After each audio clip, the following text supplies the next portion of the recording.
नमस्कार, TV 9 digital में आपका स्वागत है और मैं हूं कार्तिकेय शर्मा। आज हम चर्चा करेंगे प्रधानमंत्री नरेंद्र मोदी की, जो आज सुबह उन्होंने राष्ट्र के नाम संदेश दिया।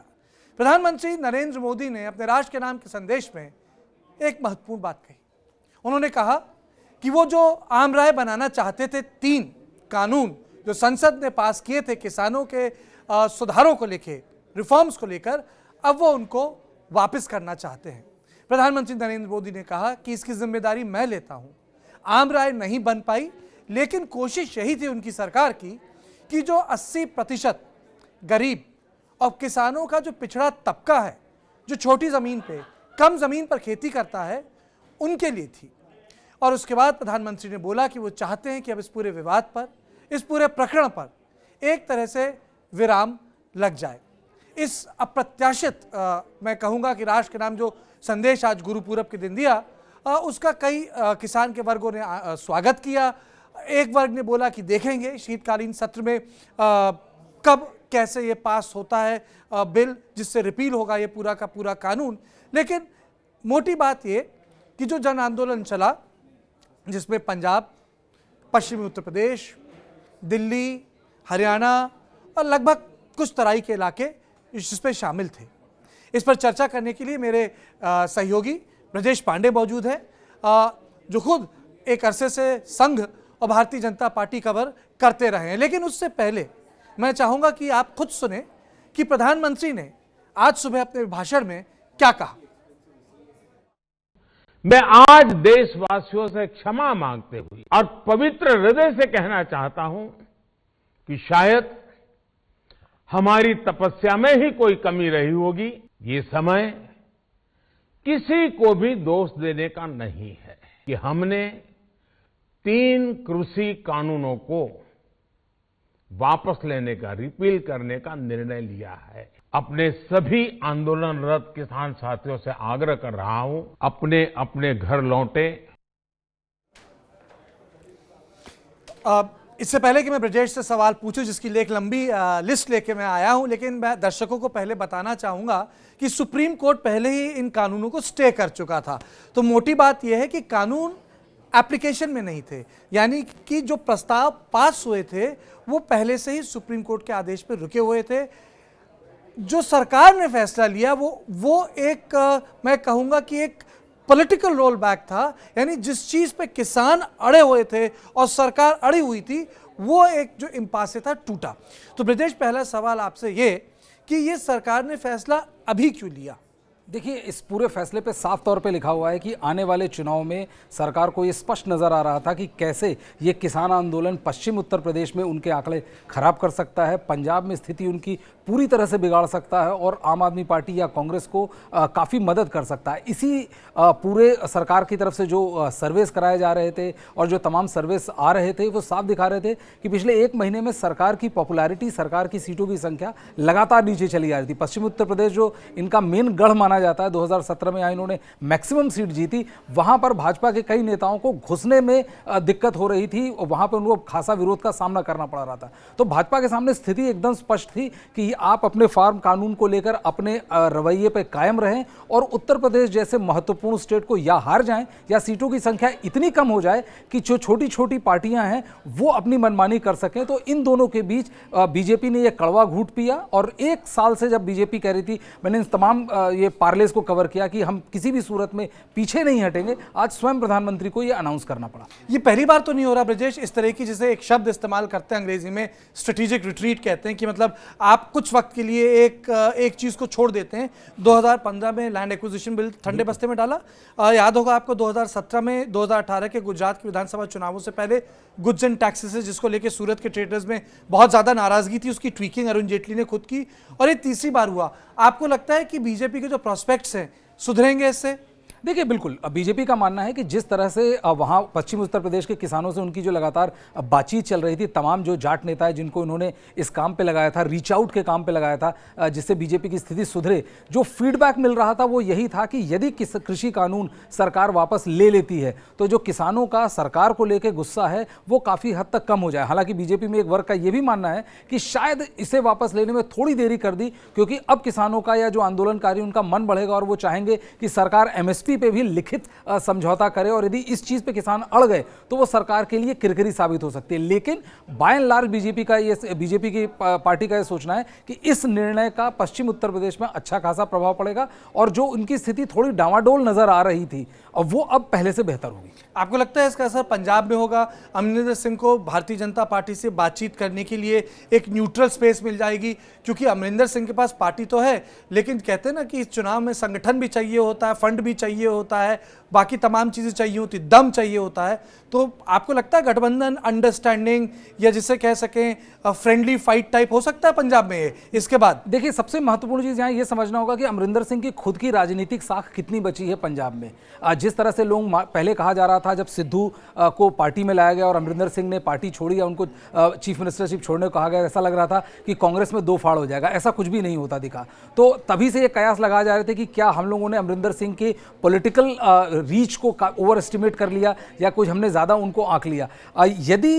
यदि बीजेपी अमरिंदर सिंह को, कैप्टन अमरिंदर सिंह को लेकर चुनाव लड़ती है, और शिरोमणि अकाली दल जिसने इन 3 कृषि कानूनों के विरोध में एनडीए को छोड़ा था, वापस एनडीए में आता है, तो एक पोटेंट फोर्स बन सकता है। लेकिन सरकार को उस पक्ष में भाजपा को भी काफी काम करना होगा कि जिससे भाजपा की पार्टी के दम पे कैप्टन अमरिंदर सिंह इनकी चुनावी नैया पार करा सके। सुबह का भूला अगर शाम को घर आ जाए तो भूला नहीं कहलाता है। अब देखिए, पॉलिटिक्स में तो बिल्कुल कतई नहीं कहलाता। वो तो जितना इनको शिरोमणि अकाली दल को झेलना पड़ा, विरोध झेलना पड़ा, उसके चलते जहां वो एकदम सेटल्ड थे, हरसिमरत कौर केंद्र में बड़ी मंत्री थी, उन्हें इस्तीफा देना पड़ा। अदरवाइज उनके सामने स्थिति स्पष्ट थी कि अगले पंजाब के चुनाव में उनका सफाया हो जाएगा। तो इसलिए वो स्थिति ऐसी थी कि उनको इस्तीफा देना पड़ा। आज स्थिति ऐसी बन रही है कि वो वापस एनडीए के फोल्ड में आ सकती है। अच्छा, मुझे ब्रजेश एक चीज़ बताइए, लोगों ने ये जो विजुअल चल रहे हैं, काफ़ी लोग खुश हैं, कुछ लोग कह रहे हैं कि अभी देखते हैं कि शीतकालीन सत्र में क्या होगा।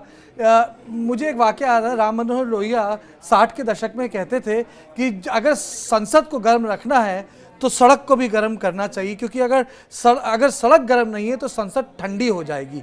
और जो एक भारतीय जनता पार्टी और जिसे कहते हैं पोस्ट मोदी पॉलिटिक्स थी, वो इस पर थी, चुनाव जीत गए हैं, नंबर हैं, अब काम करने दीजिए।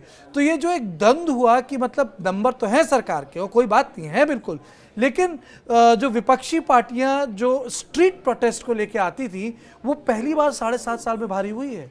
देखिए, इसमें विपक्षी पार्टियों को मैं बहुत ज़्यादा क्रेडिट नहीं दूंगा। इस चीज़ में आपको ये देखना होगा कि किस तरह से पंजाब से आए किसान, हरियाणा से आए किसान, वहाँ कम से कम कई सौ किसानों की मौत हुई। जिस तरह उन्होंने सर्दी और गर्मी झेला, जहाँ पे लोग कह रहे थे कि ये सर्दी में इनके पूरे प्रोटेस्ट की हवा निकल जाएगी, इसमें कोई वहाँ ये पॉलिटिकल प्रोटेस्ट नहीं था, ये ऑपोजिशन लेड प्रोटेस्ट नहीं था, ये किसानों का, और स्पेशली किसान जो पंजाब, हरियाणा और वेस्टर्न यूपी के आए किसानों, ये इनका प्रोटेस्ट था। और इसे बाकी सारे किसान संगठनों का मूक समर्थन भी हासिल था। यदि ये ऑपोजिशन लेड प्रोटेस्ट होता तो आज निश्चित तौर पे ऑपोजिशन की छवि काफी बेहतर होती। लेकिन हाँ, ये जरूर है कि इन लोगों ने सरकार को झुका दिया इस चीज पे। इस चीज को लेके कोई शक और संदेह नहीं। इसमें कोई दो राय नहीं कि सरकार को झुकाया, मतलब जिस तरीके से किसान डटे रहे, जिसे कहते हैं कि कहीं ज्यादा कहीं कम, लेकिन ये टूटा नहीं पूरा का पूरा इनका सफर। लेकिन अब चूंकि प्रधानमंत्री नरेंद्र मोदी ये फैसला ले चुके हैं कि ये शीतकालीन सत्र में सब वापस हो जाएगा, मैं एक सवाल पूछना चाहता हूँ। आप अपने दिमाग को 2-1.5 साल पहले ले जाइए, मुझे बताइए कि बीजेपी के वरिष्ठ नेता फिर इतना ज़्यादा नेशनलिस्ट पॉइंट ऑफ व्यू से इस स्ट्रीट प्रोटेस्ट पे क्यों हमला बोल रहे थे?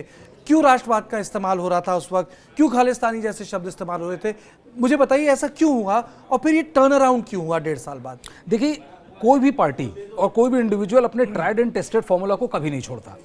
चाहे वो आप राजनीति की बात करें, चाहे इंडिविजुअल बात करें। सरकार जिस तरह के नंबर लेके आई थी 2019 में, और जिस तरह के बीच में चुनाव हुए, और जिस तरह से सरकार वापस उनको उन स्टेट्स में मैंडेट मिला, तो कोई भी आदमी होता सरकार की जगह, वो ये निश्चित तौर पे मानता कि प्रोटेस्ट चाहे जो हो रहा हो, लेकिन हमें जनता का मैंडेट हासिल है। सरकार को लगा ये प्रोटेस्ट पीटर आउट हो जाएगा, और इसीलिए आपने देखा होगा तमाम वो विजुअल्स की बसों में भर भर के किसान विज्ञान भवन आते थे और रोज बातचीत होती थी। और उसके बाद नरेंद्र सिंह तोमर कृषि मंत्री कहते थे कि हम लाल किले वाला हंगामा भी हुआ था। बिल्कुल हुआ था, लेकिन जिस तरह से ये लोग पेंट करने जा रहे थे, जिस तरह से ये इनको एक कॉर्नर में बॉक्स करने की कोशिश कर रहे थे, वैसा हुआ नहीं। सरकार को लगा ये हो जाएगा, बहुत जल्दी ये हट जाएगा, और ये लोग ये पूरा जो प्रोटेस्ट है वो डिसइंटीग्रेट हो जाएगा, लेकिन ऐसा हुआ नहीं। सरकार को आखिर में नेशनल सिक्योरिटी का भी असर पड़ सकता है इस पे।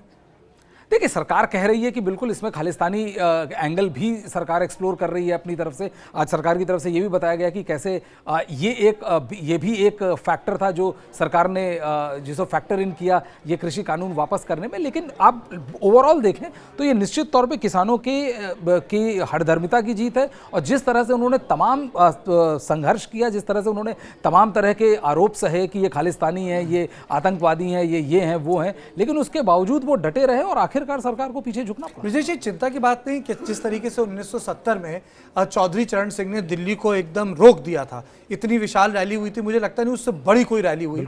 उसके बाद शायद 10-12 साल बाद महेंद्र सिंह टिकैत ने एक ऐसी रैली की थी जिसमें पूरा बोट क्लब भर गया था। उसके बाद दिल्ली में जन आंदोलन देखे अन्ना हजारे वाले, लेकिन इस तरह का सस्टेन नहीं देखा जिसमें पब्लिक इनकन्वीनियंस हुई पर लॉन्ग सस्टेन्ड एजिटेशन जिसे कहते हैं वो हो गया।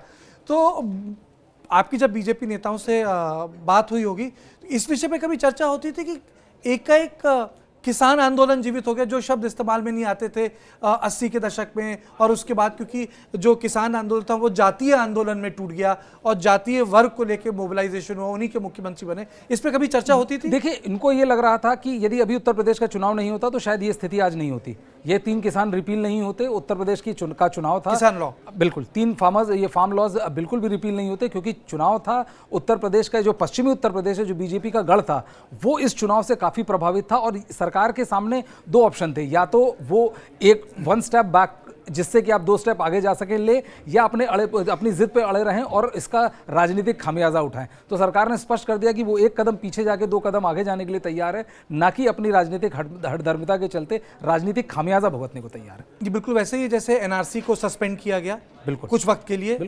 क्या ये तुलना करना ठीक है? देखिए, एनआरसी को सस्पेंड करना एक अलग इशू था, लेकिन ये किसान का सरकार की तरफ से ये लगातार मैसेज दिया जा रहा था कि ये केवल 2 राज्यों के किसान इसमें जुड़े हुए हैं, बाकी देश के किसानों का इससे कोई लेना देना नहीं है, और ये सब मीडिया की कयास है और इस तरह का। लेकिन जिस तरह जो बाई इलेक्शंस हुए हैं अभी, उसके भी जो रिजल्ट आए हैं, तो सरकार के लिए ये एक रिकैलिब्रेशन का मोड था, और उनको समझ में आ गया कि इसको एक लिमिट के बाद खींचना सरकार के लिए अच्छा नहीं होगा राजनीतिक तौर पे। और इसीलिए आपने देखा होगा कि बहुत रेयर इस तरह का मोमेंट आता जिसमें प्रधानमंत्री ने स्वयं कहा कि ये किसी की गलती नहीं, ये मेरी गलती है, इसे मेरी गलती के तौर पर देखें और हम ये 3 कृषि कानून। और आखिरी सवाल, जैसे आपने पूरा का पूरा विस्तार में भारतीय जनता पार्टी के बारे में बताया, आज पूरा विपक्ष भी एक स्वर में बात कर रहा था, उसमें कई जिसे कहते हैं ना कॉन्ट्रडिक्शंस नहीं थे, अलग अलग बातें नहीं हो रही थी। क्या एक ये भी महत्वपूर्ण डेवलपमेंट है?